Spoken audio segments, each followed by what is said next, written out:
Algumas coisas são melhores quando degustadas lentamente.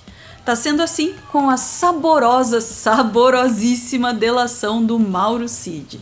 O conteúdo completo ainda não foi vazado, mas de vez em quando um petisquinho aí chega na empresa.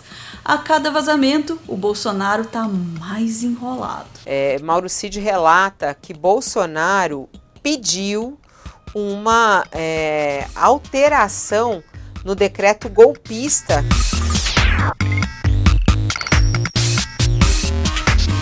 A manchete é: Bolsonaro ajudou a escrever a minuta golpista. Essa é a grande revelação. Bolsonaro sabe escrever, gente! Não, desculpa, falando sério agora. A gente já sabia que o Bolsonaro tinha tido acesso a essa minuta golpista. Agora veio a revelação de que, depois de ler, ele pediu alterações na minuta. Mauro Cid relata que Bolsonaro pediu uma alteração no decreto golpista. De acordo com essa reportagem, Mauro Cid teria dito que Bolsonaro manteve no decreto a convocação de novas eleições e o pedido de prisão de Alexandre de Moraes. Ele manteve o pedido de prisão do Alexandre de Moraes, você veja. O presidente do TSE à época.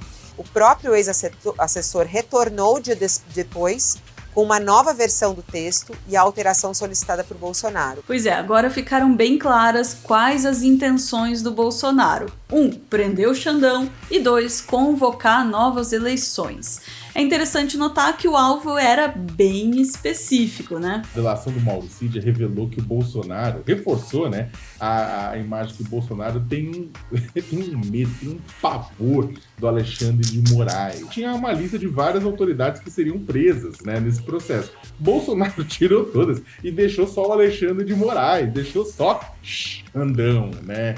E pra não ter dúvida, né, de quem é que ele tem medo aí. Aí, a questão é o seguinte: Moraes foi secretário de Segurança Pública, tem um perfil diferente de outros ministros supremos. O Bolsonaro, ele sente medo físico e psicológico desse perfil, que fala grosso e não leva desaforo. O Bolsonaro, machista, ele tem esse pânico com esse perfil, né? E aí ele achava que, claro, que se mantivesse ele solto, poderia colocar em risco todo o plano, né? Então o que acontece? A prisão do Alexandre de Moraes mandaria uma mensagem simbólica para o bolsonarismo, que olha o que acontece com os inimigos número 1 do bolsonarismo, né? E representaria noites mais tranquilas para Jair. Eu me pergunto também se prender só o Alexandre de Moraes, além de, obviamente, deixar muito clara qual é a inimizade principal do Bolsonaro, também não servia. Quem sabe eles aceitem um só, né? Tá, mas agora que tudo isso foi revelado e o Xandão tá atuando como nunca, vocês já pararam pra pensar como é que tá o psicológico do Bolsonaro? Michele, traz o calmante. Agora, o irônico, Diego, é que como o golpe não funcionou, hoje é Moraes quem detém a chave da cadeia do Jair e não vai poupar esforços. O medo do Bolsonaro, neste momento, virou terror. Não deve estar sendo muito fácil, não. Que dó. Salve, Clube do Fim! A mais nova revelação da delação do Mauro Cid diz que o Bolsonaro não apenas leu a minuta golpista e apresentou ela por aí, mas ele também ajudou a escrever o texto. Incrível! Vocês esperavam essa veia literária do Jair? Olha, eu esperava sim, até porque tinha um trecho lá que estava escrito no que pertine, né? Foi uma variação de no tocante a. É o tempo todo usando a caneta para fazer maldade, tentar me tirar de combate, desgastar. Mas não é só o seu Jair que deve estar aterrorizado, não. Tem vários outros personagens envolvidos nessa história aí. A minuta foi levada para o Jair pelo Felipe Martins, ex-assessor de assuntos internacionais. Sim, é aquele cara que fez um gesto supremacista branco para as câmeras. Depois tentou negar, né? Participam dessa história também os ex-comandantes das Forças Armadas, que participaram de uma reunião para discutir o plano golpista. Depois ele submeteu esse documento a militares de alta patente, comandantes das forças, para que eles avaliassem realmente a viabilidade desse plano golpista. Desses todos, o mais encrencado é o almirante Almir Garnier, ex-comandante da Marinha que topou dar o golpe naquela fatídica reunião. Apenas o então comandante da Marinha, o almirante Almir Garnier, foi quem manifestou apoio e se prontificou a embarcar em uma aventura golpista. Mas da delação do Mauro Cid, se aproveita da orelha ao rabo.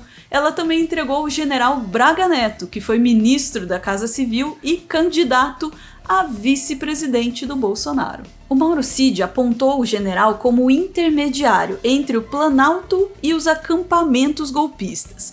Depois das eleições, o Braga Neto teria comandado um verdadeiro QG do golpe em Brasília. Ei, maravilha, hein? E olha, tem videozinho dele avisando para os Minions que a derrota ainda não era certa. O presidente tá bem, tá recebendo gente, não tem problema nenhum. Tá? Vocês não percam a fé. Não, bom. Lá na frente tem só o que eu posso falar pra vocês agora. Estamos na frente do militar no teto do general Richard. A gente tá na chuva, tá no sol. Eu sei, senhor. Não só fica. Tem que dar um tempo. Tá bom? Tá bom?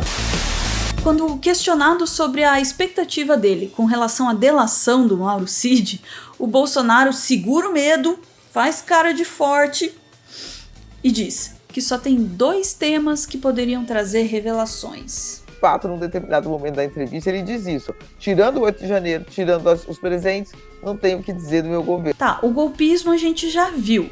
O que a gente já sabe sobre a delação do Mauro Cid e os presentes? O ex-ajudante de ordens de Jair Bolsonaro diz que entregou em mãos ao ex-presidente a grana das joias vendidas no exterior. O tenente-coronel prestou pelo menos 3 depoimentos nas últimas semanas, alguns deles quando ainda não estava na condição de delator. Ao ser ouvido, Mauro Cid disse que entregou pelo menos $25 mil, algo em torno de R$125 mil, nas mãos do então presidente. Eu queria saber se estava enrolado assim em rolinho ou estava dentro de caixa de sapato. Eu acho que é um detalhe importante. O dinheiro havia sido obtido com a venda de 2 relógios de luxo nos Estados Unidos, um Patek Philippe e um Rolex.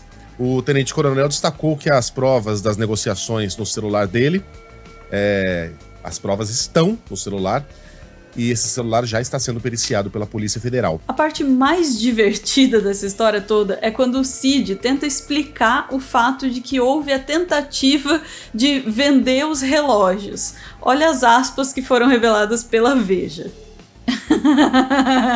Sério? O presidente estava preocupado com a vida financeira dele? O presidente ganha pouco, sabe? Então ele estava preocupado com a vida financeira. A venda pode ter sido imoral? Pode, mas a gente achava que não era ilegal. Então tá, então. A delação do Mauro Cid foi muito longa. É bem provável que existam ainda mais algumas revelações que vão vir pela frente. Tomara. Um spoiler já veio na passagem do Walter Delgatti, o hacker da Vaza Jato, pela CPI dos atos antidemocráticos do Distrito Federal. Em algum momento, o ex-presidente da República, Jair Bolsonaro, a deputada Carla Zambelli ou os militares que receberam no Ministério da Defesa solicitaram o senhor que invadisse as urnas do TSE? Carla Zambelli, aquela cuja mãe serviu leite com chocolate para o Delgatti. Fala, Delgatti. Sim, solicitaram. Inclusive, eu tenho informações de que o tenente-coronel Cid, ele vai falar isso em direção premiada, pois ele participou da conversa. O tenente-coronel Cid estava nessas reuniões quando foi solicitada a invasão? Sim, estava. Ele é testemunha. Mas as partes saborosas dessa delação não param de vazar. O F5, caderno de cultura pop e entretenimento da Folha de São Paulo, também já revelou que o Cid provavelmente disse detalhes da relação do Bolsonaro com veículos de imprensa aliados a ele. O principal, mas não o único alvo, deve ser a emissora Jovem Pan News. Aqui do nosso lado, a gente tá só preparando a pipoca e apreciando a maviosa melodia da cantoria do Mauro Cid e esperando pelo grande finale ao som das chaves da papuda. Recomendo fortemente que o tenente-coronel Mauro Cid seja indicado para o Prêmio Nobel da Paz por serviços prestados à humanidade no ano que vem, né? Não, pera. Não desliga ainda não. Se você veio até aqui, você já recebeu toda a informação que esse vídeo tinha para te dar. Agora, seja bem-vindo ao Clube do Fim. É um conteúdo um pouco mais leve, diferente, só para quem assiste os nossos vídeos até o final. E ele é criado junto com os nossos assinantes do Clube de Canais do YouTube. Vamos pro sorteio?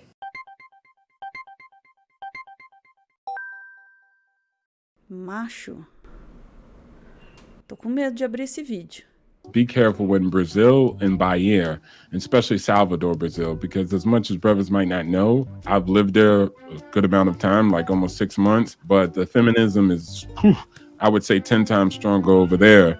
I'm a bit surprised, bro, as to how feminism got very strong in Brazil. The black women in Brazil are the ones that have adopted the toxic feminism. Black women, that makes no sense to me. Tem um motivo pelo qual não faz sentido pra você, meu senhor.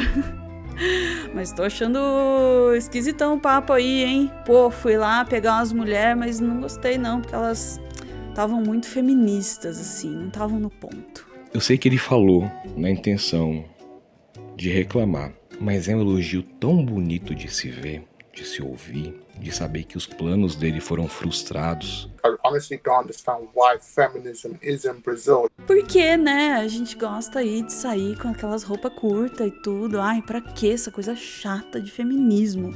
So Rio and Sao Paulo are still not anywhere near as bad as Salvador. No, heck no. Super big difference, because there's more of the right, there's more of the elite that live in places like that. Up north, it definitely is majority of the elite don't live up north. Eu acho que eu acabei de ver a versão brasileira do Elas São Fáceis Porque São Pobres. Aqui é, vai lá pro sul, elas são fáceis porque são conservadoras. Pensa sobre isso, a galera conservadora. Ih, rapaz.